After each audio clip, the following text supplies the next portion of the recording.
চলুন দেখবেন এই ভিডিওতে আজকে বানাচ্ছি ইফতারির পেঁয়াজু কিভাবে এত শক্ত মশমশে হয় আর অল্প তৈলে ছোলা এত তৈলাক্ত সুস্বাদু হয়। প্রথমে ভেজানো বাটা মসুরির ডালে কালো জিরা, লবণ, হলুদ, গ্রেট করা পেঁয়াজ, রসুন, আদা, কাঁচা লঙ্কা আর বাটা আতপ চাল ও সাথে ধনেপাতা কুচি দিয়ে মেখে তৈলে দুই একটা করে সব একত্রে দিয়ে এপিট ওপিট উল্টাতেই হয়ে গেল মশমশে শক্ত পেঁয়াজ।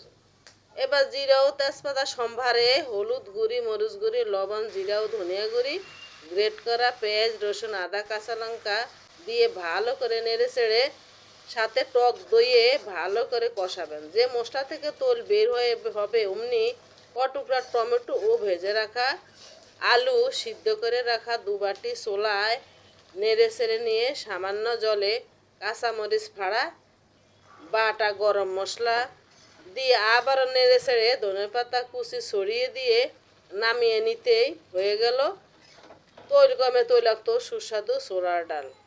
ভিডিওটা উপকারে আসলে সাবস্ক্রাইব করে নীতি রান্নাঘর আর কোথা থেকে দেখছেন কমেন্টে জানাবেন।